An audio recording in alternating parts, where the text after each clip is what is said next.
O segundo tema desse set, que é o 11º de todos, é Carta ao Grão-Mestre, a reconciliação com a Igreja. Então, sempre sob aquela ótica de que, do ponto de vista do modelo pirâmide, uma ameaça foi detectada.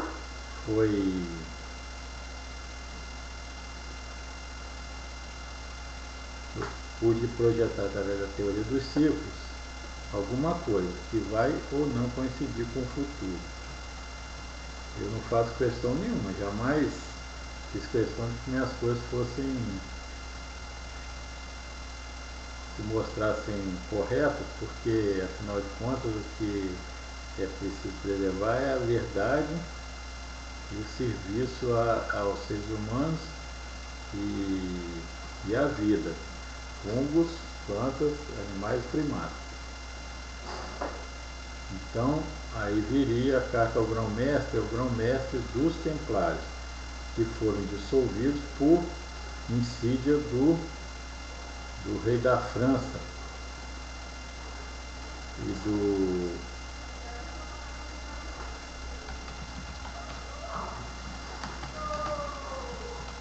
do Papa.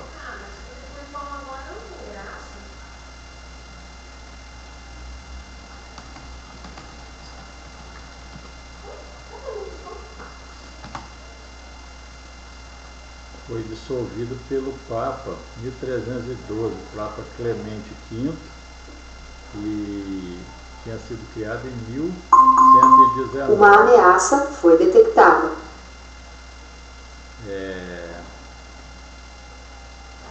Então durou pouco menos de 200 anos de forma ativa. Conforme já mostrei, eles foram para Portugal e lá se tornaram a Ordem do Templo sob a proteção dos reis portugueses, porque o primeiro dos reis portugueses, em 1750, Afonso Henriques, era templário, conde de Portucale. Ele foi para lá para criar uma nação separada para os templários, separada da Espanha. Naquela época eram vários reis, Castelo, Aragão e assim por diante. E existiam os árabes no sul, em Sevilha, e os templários foram para lá para separar, né, impedir a dissolução real da ordem. Foi feita pelo Papa e pelo rei da França, o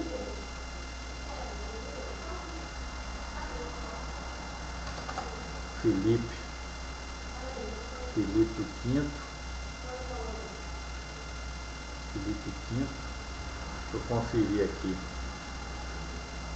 Os grão-mestres e tal, tem uma história compridíssima disso. Conforme eu demonstrei, não é Portugal a nação templária, é o Brasil. Então, começou com o primeiro deles, foi Hugo de Painhas. E o último evidente, foi Jacques de Molay. Ele foi torturado e morto. Desde então, os templários, agora ocultos, né? Penso que no Brasil, se tornaram. Eles provavelmente trouxeram o tesouro deles para cá, que em termos de riqueza moderna seria bem significante. Filipe IV da França, chamado Belo, e o Papa Clemente. Eles vieram para, penso eu, né, para o Brasil e esconderam aqui os tesouros deles. Só que o tesouro deles era muito em 1500. Mas agora, 500 anos depois, né, se eles não aplicaram, desvalorizou. Mas eles eram muito judiciosos, muito espertos. Imagino que os recursos deles tenham se tornado muitos e muitos bilhões, dezenas de bilhões de dólares, que estão por aí. Imagina, aplicados. Agora, não foi a igreja que fez, foi aquele Papa Clemente, ele que era o inimigo. Não foi a França que fez, foi aquele rei, Filipe IV. Então a igreja e a França não são inimigas da ordem templária, a ordem do tempo. E eles devem se reconciliar com a igreja, porque a igreja está em perigo. Os infiltrados e aqueles de dentro e os de fora estão atacando.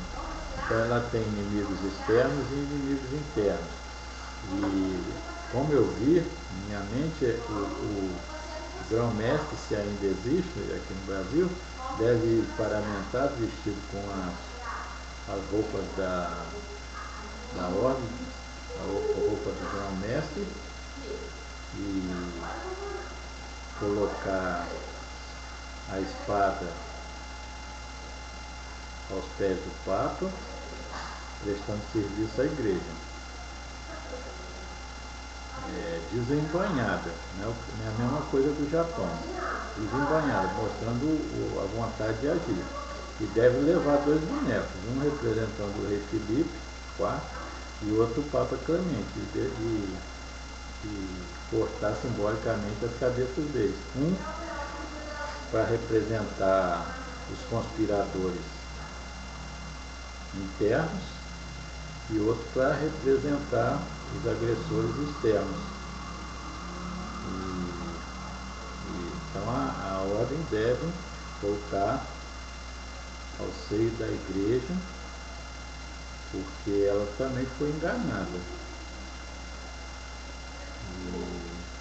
Não sei como transcorreria esse tipo de negociação, porque no mundo moderno, século XXI, quem vai acreditar em simbolismos assim?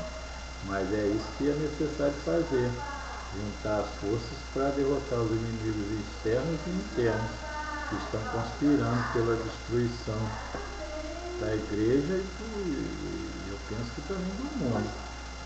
Pessoas bastante indecorosas, para dizer o mínimo. Então, a carta que eu escrevo, pensando desse jeito, é essa. Nem sei se o grão-mestre existe mais. Nem sei se eles acumularam recursos, nem nada. Não sei se o Papa Francisco queria recebê-lo. Não sei de nada. É apenas uma coisa que veio à minha mente. Então, vamos ver como